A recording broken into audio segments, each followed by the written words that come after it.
Most responsible pet owners know what it takes to create an awesome dog. You've got your grooming, your exercise, your training, your affection, and of course, solid boundaries. But there's one thing that I feel gets missed, and that's what we're going to be talking about today. Advocating for your dog. What does that mean? Well, let's get into it right now.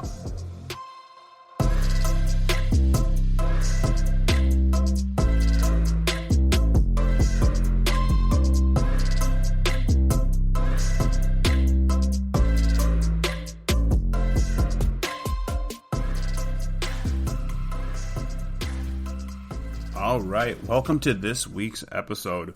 What we are going to be talking about today is advocating for your dog. I think this is extremely important. But before we get into this topic, I want to remind everybody that this podcast is brought to you by OnDogTrainingAcademy.com, or your online course-driven website. You can jump on there, and eventually here you'll be seeing courses and a bunch of cool options that you'll be able to use for training your dog. You can jump on there, hit the subscribe button on the top right-hand side of the page. That'll put you on our email list, and we will be sending out notifications as this site gets built and as really cool things start to pop up. And we're real close to being able to get to that point. Also, check out the podcast's Facebook page, which is Learn, Laugh, Bark Podcast. We're on Facebook. There is a link to it in the description below, so definitely check that out. And comment on it. Tell me what you want me to talk about. Tell me how things are going. Tell me if something was really good advice. Tell me if it wasn't good advice, I guess. I mean, my feelings won't get hurt too much, I suppose.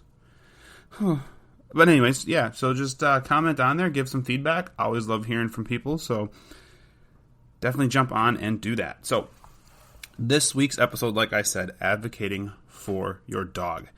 This is something I feel like people maybe know or should know, but they don't always do it. And they tend to make the mistake of not advocating for the dog, which then can lead into dogs getting put into situations or habits being formed that are less than ideal. So we're going to kind of dive into a few things. We're going to dive into kind of what we can do as dog owners to prepare ourselves to be able to advocate for our dogs and what really advocating for our dogs means. Then we'll jump into some examples and some situations and some things to look out for when we are with our dogs. So the first thing is kind of what you guys can do as dog owners when it comes to advocating for your dog. The first thing is start to learn body language of the dog. You know, some things are easy to see and other things aren't. And honestly, I do feel like sometimes dogs react differently to different situations individually. Like you can have your generic body languages, tail coming down, tail tucked, shivering, lip licking, there we go, and some things like that. But understanding your dog and what your dog does in certain situations to show high arousal or to show stress or to show overstimulation, whatever you want it to be, or whatever's going on, understanding what your dog is demonstrating, I feel like is extremely important and something that you should definitely do with your dog. Managing your dog's stimulation. If you know your dog's going to go into certain situations and be extremely excited and jacked up, then you should prepare yourself on how you're going to be able to manage that. Putting a dog into an elevated stress situation or an elevated arousal, it could lead to issues, biting, jumping, barking, bad habits forming, whatever. You're not advocating for your dog in that sense. You're not saying, you know what, I know this is going to be a hard situation for you, so I'm going to do what I can and be proactive here and be prepared. You know, as opposed to, your dog doesn't know where they're going or what you're putting them into, but you do. And so if you're putting your dog into a pressure situation that you know they can't handle, but you're not doing anything to work on it, you're really failing your dog in that sense, and you need to make sure that you're advocating for them through proper management of them, you know, and you know, managing the stimulation, managing their excitement level, I think is super needed. Be aware of what's around you. That's another really good one. Sometimes people get lost in focusing solely on their dogs. You know, yes, it's really good to be aware of what your dog is doing. I think 100% that needs to happen because I've seen plenty of people who are at parks or who are at events, and their dog is at the end of their leash, jumping on somebody or doing something inappropriate, but the owner's too busy chatting with somebody else to even notice what's going on. And we need to make sure that doesn't happen. So obviously paying attention to your dog is important, but also paying attention to the environment. What's ahead of you? What's behind you? What's going on that could potentially be a problem for your dog, and how you can set yourself up to be prepared for the situation that could be coming up. And we'll give some examples of some things here in a little bit. But just being aware of what's going on. Situational awareness, I think, is incredibly important. And sometimes with social media, or I should just say with cell phones and different things, people can tend to just kind of block off the environment because they're so focused on their phone. They're so focused on the other distracting things that are around that they fail to see something that's coming up. And then suddenly your dog is in a situation that they didn't have to be in if you would have just been paying a little bit more attention. And so I think that's important. And then the next one, and kind of the last one here, is be willing to speak up. Now, this one is harder than it sounds. I find a lot of people, when I'm talking with clients and stuff, I feel like a lot of people have a hard time telling people no. Have a hard time just speaking up for their dog. Your dog has a hard time communicating in a way that I guess people would consider appropriate. But dogs have a hard time communicating when they're unhappy, in a good way. And so this is where the body language is important, but also speaking up. If you see something that doesn't seem right, you need to speak up in behalf of your dog and say, no, you can't pet my dog. No, you can't do that. Again, we'll give some examples here shortly. But you need to be willing to speak up and not be afraid to offend people, not be afraid to ruffle some feathers. It is what it is. In the end, this is your dog. And so if you're not willing to speak up for your dog, I always say dogs like to lead or be led. So your dog wants to either be the leader, or they want you or somebody to be the leader. And I actually feel like most dogs want to know who pack leader is, who's in charge. And if they don't feel like anybody's in charge and standing up and doing anything for them, I feel like then they feel like they have to take it into their own hands. And that's when you have a lot of issues pop up. So be willing to stand up for your dog. Speak out. Tell somebody no. Tell somebody no, they can't pet your dog. Tell somebody that I don't really honestly care unless I'm in a class, unless I'm working with a trainer, or if I know this person and I trust this person. I don't care who it is. If they're trying to tell me something and I know they're wrong, at least in the sense of my dog, I'm going to stand up for my dog and be like, this isn't going to work. Please don't do this. And if you have to, omit the please and just say, don't do this. Be firm. Stand up for your dog.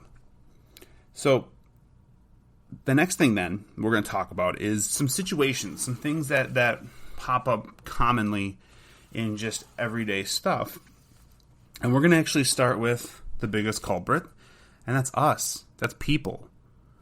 People can be know-it-alls. People who, and I don't want to throw people under the bus. I feel really, like there are people who know a lot about dogs. I really believe that, and I've seen that. But there's also people who think they know a lot about dogs just because they've owned a lot of dogs. And that could be further from the truth. It could be absolutely further from the truth. I've owned a ton of computers. I still don't know crap about computers. I've owned a ton of vehicles. I can hardly fix mine when it breaks down.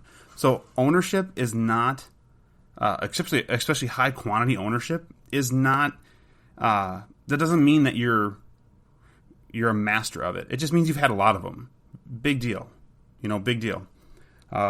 So the first thing is we'll just jump right into it, is those strangers. Those people who come to you and they're like, well, I've had 10 dogs in my life, so I know how to deal with your dog. Those are the people that I jump back to the last thing I was talking about where it was speaking up for your dog. Those are the people I really am the ones I'm talking about. Your dog's afraid. Someone comes up and they're like, oh, I'm great with dogs. It's okay. And they go and start pushing themselves into that dog. And you see your dog is going, what is this joker doing? I do not like this. I am not happy. This needs to stop. Well, if you don't speak up and be like, no, stop, you need to quit this and just leave, you're going to make it worse. Well, the end result could be bad. It could either A, just feed into your dog's fear of people or whatever the situation might be, or B, something even worse, is the dog then decides it needs to lash out and bites the person. Well, then whose fault is it? I mean, we know, looking at it, whose fault it really is. But in the end, the dog is going to always be at fault. When the dog bites a person, it's always the dog's fault, on paper. And probably according to the law, it's always the dog's fault, unfortunately. When 90% of the time, it's really not. Something happened and the person pushed the dog. So this is where you need to speak up and say, no, you cannot pet my dog. And some people can be really freaking pushy. Like, if they sense that you're not... We'll be right back.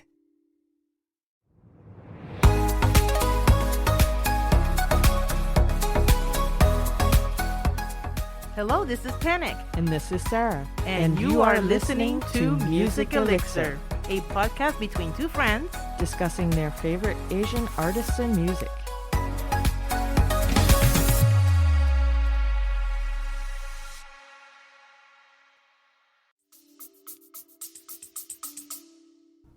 Advocating strong enough, if they don't feel like you're serious enough, they'll move in like they're not even hearing what you're saying, and yeah, maybe the result is it ends well, but the likelihood, especially if you know your dog and you're uncomfortable and you don't think it's going to work, the likelihood is very low. And in the end, someone's going to get bit or something, and it's going to make the problem worse, not better. We had a person years ago, and it was actually my wife doing this one. She was at a pet store, and she was walking our dog. And, he was a Malinois. He was people friendly and everything. He was fine. But we're just walking through she's walking through the pet store, and she has him sit and she's hanging out looking at some stuff. And some lady comes up behind her and says, "Can I pet your dog?" as she reaches and touches our dog. Now, before Jenny could even say anything, this lady had her hands on our dog, and she had her hands on our dog from behind. So she was touching the dog, and the dog wasn't even aware that this was going to happen because she basically asked and touched at the same time. And my wife, being extremely smart about the situation, said, "You should wait until I give you permission to touch my dog. I would have given you permission, but this is inappropriate. My dog could have been startled, turned around, and bit you." This is where being aware of your situation is important. Seeing what's in front of you and behind you is important. And the lady got really mad, said she had a bad day at work and just wanted to touch a dog. Well, I don't care. That's the problem. I honestly think that's sometimes the problem is we care. And this is going to sound so cold. We care about other people's problems, sometimes too much, where our dog doesn't like being hugged. But someone's like, "Oh, I just need to hug a dog," or, "Oh, your dog is so mushy. Oh, can I just hug him? It would make me feel so much better." And we're like, "Oh, if it's going to make you feel better." But if it's making our dog feel like crap, I mean, really, in the end, stranger or my dog, no, I'm not going to let someone just hug my dog or touch my dog just because they need to. And people kind of feel obligated or feel like this entitlement, like I should be able to pet a dog. You have a dog in public. And that's not remotely ever the case. People should never feel like they can just touch someone else's dog just because your dog's in public. Just because the dog's in public doesn't mean it's friendly, doesn't mean it's social. It means it's out there with its owner, and it's the owner's property. And as hard as it is sometimes for people, dogs are a property. And so this dog's our property. So if you touch our property, I'm going to tell you you shouldn't unless I give you permission. But anyways, the lady got super upset and kind of huffed away. And that's what it is. It is what it is. I always tell people, like, it doesn't matter. In the end, you have to live with the dog that you have.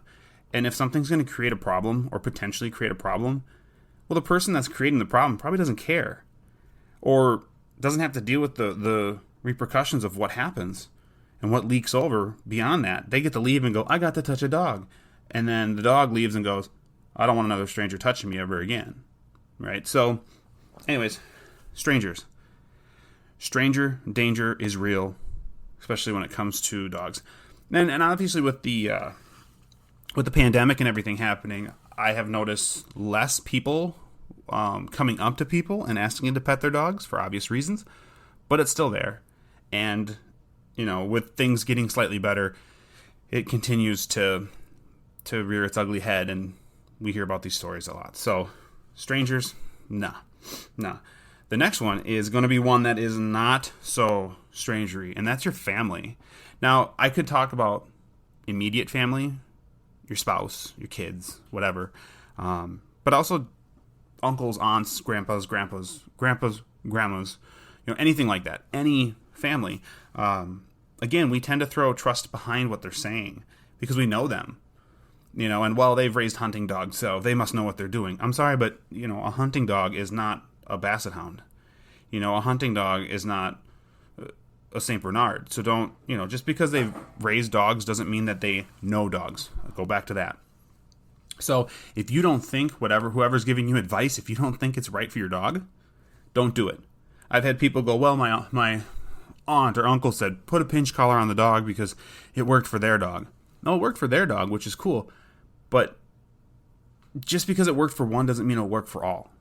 So don't just dive into because it worked for somebody, it'll work for your dog. It's not always the case. So if family's doing stuff, advocate, especially close family.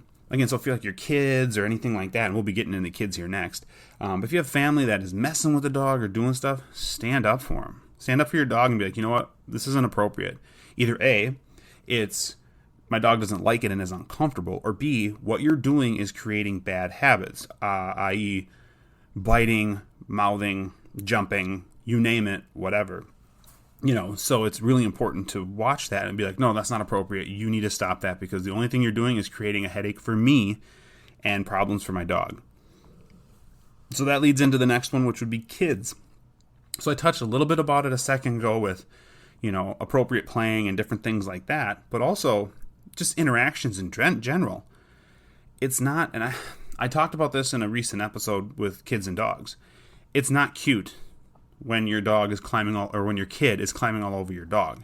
Well, vice versa as well. If your dog is interacting inappropriately, I'll stand up and advocate for the kid as well, especially if the kid can't do it for themselves. But if the kid is grabbing the dog inappropriately, tugging on ears, pulling on face, climbing on them, hugging, laying on top of them, hitting them, anything like that, I immediately stop that. I advocate for the dog because most dogs will actually show a lot of tolerance to these type of actions until they no longer can. And like I mentioned up at the beginning of this episode, understanding your dog's body language. If you watch, and hopefully you just don't let your kids do this so it doesn't come to that. If you watch your dog's body language during some of these stressful interactions with kids, you will see lip blinking. You will see wide eyes. You'll see tight lips, tail down, hair up, avoidance through lack of eye contact. You're going to see something that's going to tell you that your dog does not enjoy this. And the only thing you're doing is you're setting that time bomb, and it is ticking down, and it'll eventually blow up in your face, and it will be not a great thing. And again, it'll be the dog's fault because that's just how society is. So watch with the kids. Friends, it's the same thing. I have friends on this list, but really it's the same thing as family. The jumping, the inappropriate behaviors, all that stuff. If your dog's afraid and someone's like, no, it's okay, I'm good with dogs, I'll just approach your dog and it'll be fine. If your dog's telling you it ain't fine, it ain't fine. So just keep all that stuff really in mind. The next thing we'll talk about then is other dogs. This is kind of an interesting one, I think, because if you have dogs that are super playful, like if your dog is not huge into playing, or if your dog is old or whatever and playing isn't a huge deal, sticking it with a dog that is an inappropriate player or an over-the-top player might not be a good fit because it's just not going to work. And if your dog, and I'll see this a lot, you'll have the one dog who just wants to play, obsessively play, and the other dog that doesn't. And the other dog is throwing out these signs like avoiding, turning away, trying to do its own thing, and the other dog is just annoyingly jumping and doing all this stuff. That's when you need to intervene because that dog's not getting the clue until the other dog bites him. And then that could be a problem. So, watch the dogs, especially if you have a dog that's not friendly, or if you have somebody else's dog who's not friendly, don't stick them together. Don't set them up for that issue. You know, if you're at a big party or something, you know, keep your dog on leash and stuff, and don't let them run around and play with the other dogs too much if you think there could possibly be an issue. You know, because when your dog wants to be done and get away, or heck, maybe your dog is the instigator and is hyper playing, that's managing the situation issue right there, right? What we talked about earlier.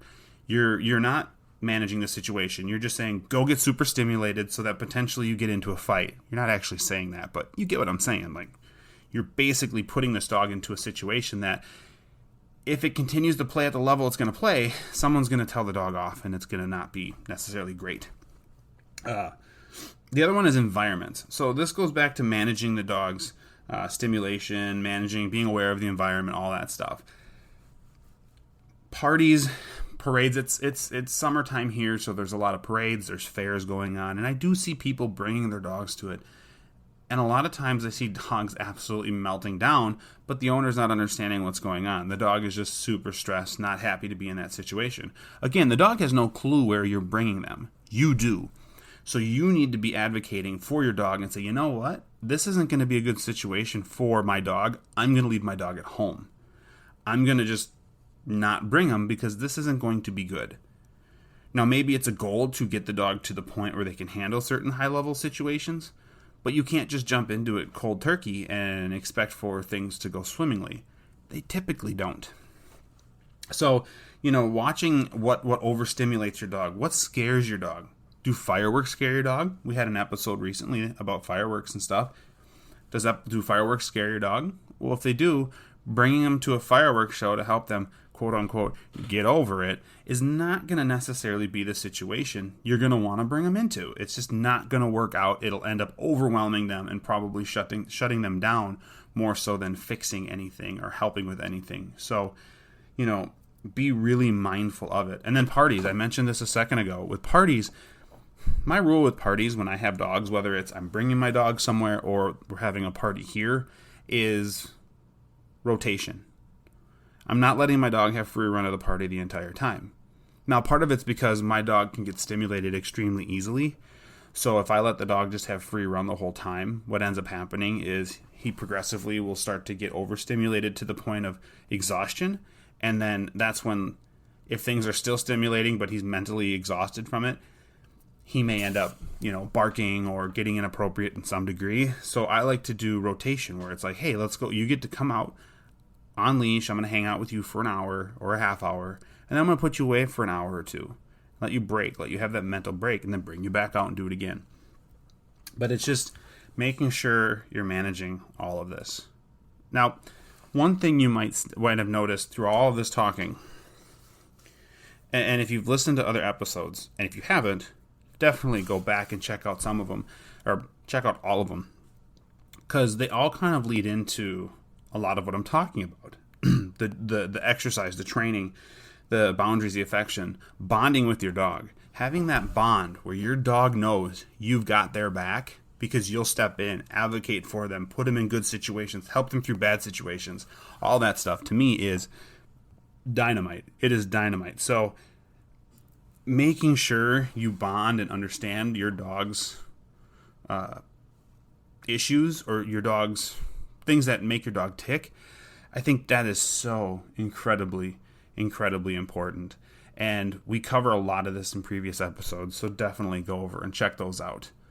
But guys, that is going to be it for this week's episode. I really hope you guys took some stuff away from this, because I do feel like advocating for your dog, telling somebody no, managing situations, understanding what your dog is telling you, all these different things are massively important when it comes to lifelong happiness and awesomeness that we all want for us and our dogs. So hopefully you guys learned some stuff from this. Remember, jump over onto Facebook and search us out. I do have a link below, so you can certainly check it out through there. But jump onto our Learn, Laugh, Bark podcast Facebook page. Comment on there. Comment on a thread I've got started. Do whatever you want to do.